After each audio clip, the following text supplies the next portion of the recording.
ಅಡ್ಡ ಮತದಾನ BJP rebel ನಾಯಕರಿಂದ ಹೊಸ ಬಾಂಬ್ ಉಚ್ಚಾಟನೆ ಮಾಡಿದ್ರು ಕೂಡ ಯತ್ನಾಳ್ ನಿಷ್ಠಾವಂತ ಅನ್ನುವಂಥ ಒಂದು ಸಂದೇಶ ರವಾನೆ ಆಗ್ತಾ ಇದೆ.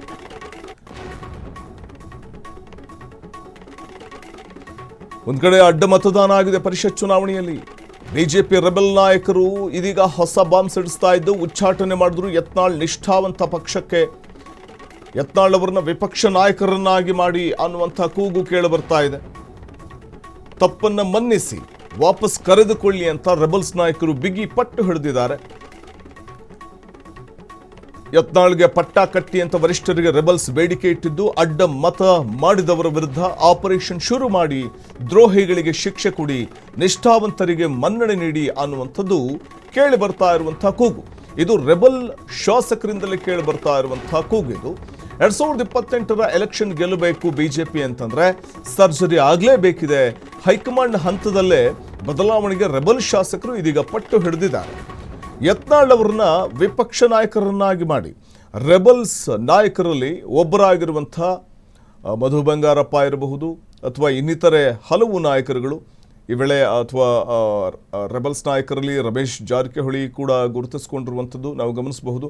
ಆದರೆ ಈ ಸಂದರ್ಭದಲ್ಲಿ ರೆಬಲ್ಸ್ ನಾಯಕರು ಹೇಳ್ತಾ ಇರುವಂಥದ್ದು ಯತ್ನಾಳ್ ಅವರನ್ನ ಪಕ್ಷದಿಂದ ಉಚ್ಚಾಟನೆ ಮಾಡಿದರೂ ಕೂಡ ಅವರು ತಮ್ಮ ನಿಷ್ಠೆಯನ್ನು ಬಿಜೆಪಿಗೆ ತೋರಿದ್ದಾರೆ. ಹಾಗಾಗಿ ನಿಷ್ಠಾವಂತರಾಗಿರುವಂಥ ಯತ್ನಾಳ್ ಅವರಿಗೆ ವಿರೋಧ ಪಕ್ಷದ ನಾಯಕನಾಗಿ ಬಡ್ತಿ ನೀಡಬೇಕು ಅಥವಾ ಅವರನ್ನು ಮತ್ತೆ ಬಿಜೆಪಿಗೆ ವಾಪಸ್ ಕರೆಸಿಕೊಂಡು ವಿಪಕ್ಷ ನಾಯಕನ ಸ್ಥಾನವನ್ನು ನೀಡಬೇಕು ಅನ್ನುವಂಥ ಕೂಗು ಇದೀಗ ಕೇಳಿಬರ್ತಾ ಇದೆ. ಮತ್ತೆ ಪಕ್ಷದಲ್ಲಿ ಇದ್ಕೊಂಡು ಪಕ್ಷದ್ರೋಹಿ ಕೆಲಸ ಮಾಡಿದಂಥವ್ರಿಗೆ ಖಂಡಿತವಾಗಲೂ ಮುರಾಜಿಲ್ಲದೆ ಶಿಸ್ತು ಕ್ರಮವನ್ನು ತೆಗೆದುಕೊಳ್ಳಲೇಬೇಕು, ಅವರನ್ನು ಪತ್ತೆ ಹಚ್ಚಿ ಅನ್ನುವಂಥ ಒಂದು ಬೇಡಿಕೆಯನ್ನು ಕೂಡ ರೆಬಲ್ ನಾಯಕರು ಇಟ್ಟಿರುವಂಥದ್ದು.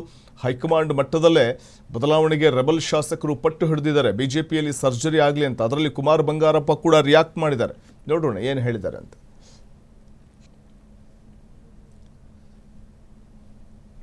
ದಿನದ ರಾಜಕಾರಣವನ್ನು ನೋಡ್ತಾ ಇದ್ದಂಥ ಸಂದರ್ಭದಲ್ಲಿ ಒಂದು ರಾಷ್ಟ್ರೀಯ ಪಕ್ಷವಾಗಿರ್ತಕ್ಕಂಥ BJP ಪಕ್ಷ, ಅದರಲ್ಲಿ ಬರ್ತಕ್ಕಂಥ ಪ್ರತಿಯೊಬ್ಬ ಕಾರ್ಯಕರ್ತನೂ ಕೂಡ ತನ್ನ ತೀರ್ಮಾನವನ್ನು ಎಷ್ಟು ಸೂಕ್ಷ್ಮವಾಗಿ ಮಾಡ್ತಾನೆ ಅಂತಕ್ಕಂಥ ತೀರ್ಮಾನವನ್ನು ಈ ವಿಧಾನಸಭೆಯ ವಿಧಾನ ಪರಿಷತ್ತಿನ ಚುನಾವಣೆ ತೋರಿಸಿದೆ ಅಂತ ನಾನು ಭಾವಿಸ್ತೇನೆ. ಯಾಕಂದರೆ ಒಂದು ಕಡೆಗೆ ವಿಪ್ ಕೊಟ್ಕೊಂಡು ನಾವು ಇದನ್ನು ಗೆದ್ದೇ ತೀರಬೇಕು ಅಂತಕ್ಕಂಥದ್ರಲ್ಲಿ ಕ್ರಾಸ್ ವೋಟಿಂಗ್ ಆಗೋದು. ನಾನು ಈ ಪಕ್ಷದ ಚಿಹ್ನೆ ಮೇಲೆ ನಾನು ಗೆದ್ದಿದ್ದೀನಿ, ನಾನು ಪ್ರಾಮಾಣಿಕವಾಗಿ ಈ ಪಕ್ಷ ನನಗೆ ಅನ್ನ ಕೊಟ್ಟಿರ್ತಕ್ಕಂಥದ್ದು, ಈ ಪಕ್ಷವನ್ನು ನಾನು ಮುನ್ನಡೆಸ್ಕೊಂಡು ಹೋಗಬೇಕು ಅಂತಕ್ಕಂಥ ವಾದ ಇಟ್ಕೊಂಡಿರ್ತಕ್ಕಂಥ ಒಬ್ಬ ಜನಪ್ರತಿನಿಧಿ. ಇದರ ಮಧ್ಯದಲ್ಲಿ ಇವತ್ತು ರಾಜಕಾರಣ ಅಂದರೆ ಇವತ್ತು ಬಿಸ್ನೆಸ್ ಅನ್ನೋ ಮಟ್ಟಕ್ಕೆ ಆಗಿರ್ತಕ್ಕಂಥದ್ದು ಅಕ್ಷಮ್ಯ ಅಪರಾಧಗಳು. ಇದನ್ನು ಹ್ಯಾಂಡಲ್ ಮಾಡಿರ್ತಕ್ಕಂಥವ್ರಿಗೆ ನಾನಿವತ್ತು ಪ್ರಶ್ನಿಸಬೇಕಾಗತ್ತೆ ಮತ್ತು ಇದನ್ನು ಅವರು ಉತ್ತರಿಸಬೇಕಾಗುತ್ತೆ. ಯಾಕಂದರೆ it is a number game. ನಮಗೆ ಕ್ಲಿಯರ್ ಕಟ್ಟಾಗಿ ಇವತ್ತು ನಂಬರ್ ಗೇಮ್ ಇತ್ತು. ಇಷ್ಟೇ ಓಟಲ್ಲಿ ನಾವು ಗೆಲ್ತೀವಿ, ಇಷ್ಟೇ ಓಟಲ್ಲಿ ನಾವು ಗೆಲ್ಲಿಸಬೇಕು ನಮ್ಮ ಪರಿಸ್ಥಿತಿಗೆ.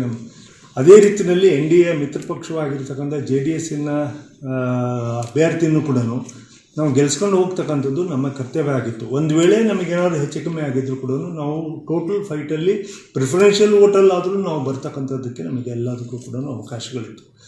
ಬಟ್ ಈ ಲೆಕ್ಕವನ್ನು ಪೂರ್ಣವಾಗಿ ತಲೆಕೆಳಗ ಮಾಡಿರ್ತಕ್ಕಂಥದ್ದು ನಮ್ಮ ಆತ್ಮವಿಶ್ವಾಸವನ್ನು ಕುಗ್ಗಿಸ್ತಕ್ಕಂಥ ಕೆಲಸವನ್ನು ಈ ಪರಿಷತ್ತು ಚುನಾವಣೆ ಮಾಡಿದೆ. ನನ್ನ ವಿನಂತಿ, ನಮ್ಮ ವರಿಷ್ಠರಲ್ಲಿ ನಾನು ವಿನಂತಿ ಮಾಡ್ಕೊಳ್ತೀನಿ, ಕರ್ನಾಟಕ ರಾಜ್ಯ ಇವತ್ತು ಪೂರ್ಣ ಪ್ರಮಾಣದಲ್ಲಿ ಕಾಂಗ್ರೆಸ್ಸಿನ ದುರಾಡಳಿತದಿಂದ, ಕಾಂಗ್ರೆಸ್ಸಿನ ಭ್ರಷ್ಟಾಚಾರದಿಂದ ರಾಜ್ಯದ ಆರ್ಥಿಕ ಪರಿಸ್ಥಿತಿಯಿಂದ ನಲುಗಿದೆ. ಇವತ್ತು ನಾವು ಕರೆಕ್ಟಾಗಿ ಒಂದು ಡಿಸಿಷನ್ಸ್ನ BJP ಪಕ್ಷ ಇವತ್ತು ತಗೊಂಡ್ರೆ ನಾವು 2028ಕ್ಕೆ ನಡೀತಕ್ಕಂಥ ಚುನಾವಣೆಗೆ ಪೂರ್ಣ ಪ್ರಮಾಣದಲ್ಲಿ ನಾವು ಅಧಿಕಾರಕ್ಕೆ 140-150ವರೆಗೂ ನಾವು ಟಚ್ ಮಾಡೋದಕ್ಕೆ ಸಾಧ್ಯ ಆಗುತ್ತೆ. ಇವತ್ತು ನಾವು ಲೀಡರ್ ಆಫ್ ದ ಅಪೋಸಿಷನ್ಸ್ ಇರ್ಬೋದು ಅಥವಾ ಕೌನ್ಸಿಲಿನ ಲೀಡರ್ಸ್ ಇರ್ಬೋದು ಅಥವಾ ರಾಜ್ಯದ ಅಧ್ಯಕ್ಷರ BJP ಪಕ್ಷದ ಅಧ್ಯಕ್ಷ ಸ್ಥಾನ ಇರ್ಬೋದು ಮತ್ತು ಪದಾಧಿಕಾರಿಗಳನ್ನು ಎಲ್ಲದೂ ಕೂಡ ಇವತ್ತು ನಾವು ಕಾಂಗ್ರೆಸ್ ನೋಡಿ ನಾವೇನು ಮಾಡಬೇಕು ಅಂತೇಳಿ ನಾನು ಅಪೇಕ್ಷೆ ಪಡೋದಿಲ್ಲ. ಆದರೆ BJP ಇವತ್ತು ಏನು ತನ್ನ ಯಶಸ್ಸಿನ ಹಾದಿಯನ್ನು ವೆಸ್ಟ್ ಬೆಂಗಾಲಲ್ಲಿ ತೋರಿಸಿದೆ, ಅಸ್ಸಾಮಲ್ಲಿ ತೋರಿಸಿದೆ, ಬಿಹಾರಲ್ಲಿ ಸಮ್ಮಿಶ್ರ ಸರ್ಕಾರಗಳನ್ನ ಜೊತೆಗೂಡಿಸ್ಕೊಂಡು ಮಾಡಿದೆ.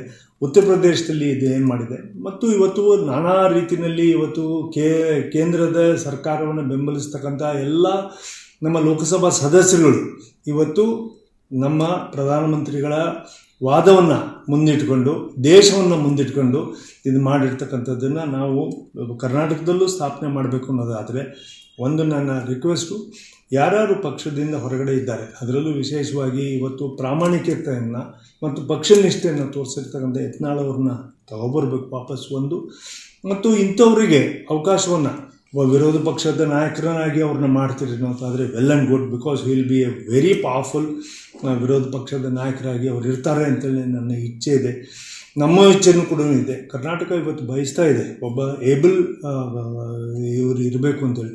ಅಶೋಕರ ಬಗ್ಗೆ ಮತ್ತೊಬ್ಬರ ಬಗ್ಗೆ ಮಾತನಾಡಬೇಕು ಅಂತಲ್ಲ, ಅವರು ಇರ್ತಕ್ಕಂಥದ್ದು ಒಂದು ಕಡೆಗೆ ಇದ್ದೇ ಇದ್ದಾರೆ, ನಾಯಕರುಗಳಾಗಿ ಇದ್ದಾರೆ.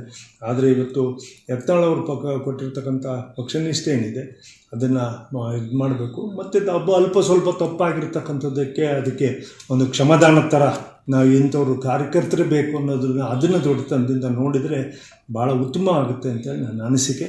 ಮತ್ತು ಈ ವ್ಯಾಪಾರವನ್ನು ಈ ಅಡ್ಜಸ್ಟ್ಮೆಂಟ್ ರಾಜಕಾರಣವನ್ನು ಇವತ್ತು ಮಾಡಿಬಿಟ್ಟು ನಮ್ಮ ಪರಿಷತ್ನಲ್ಲಿ ಈ ಥರ ಮುಖಭಂಗವನ್ನು ಮಾಡ್ಕೊಂಡಿದ್ದಾರೆ. ಇದೇ ಹೆಚ್ಚು ಕಡಿಮೆ ಹಿಂಗೆ ಮಾಡಿದ್ರು ಅಂದರೆ 7 ಸ್ಥಾನವನ್ನು ಕಾಂಗ್ರೆಸ್ ಡಿ ಕೆ ಶಿವಕುಮಾರ್ ಅವರು ಮುಖ್ಯಮಂತ್ರಿ ಆಗಿದ್ದಾರೆ, ಅವ್ರ ಜೊತೆಗೆ ಅಡ್ಜಸ್ಟ್ ಆಗೋದು ಈ 7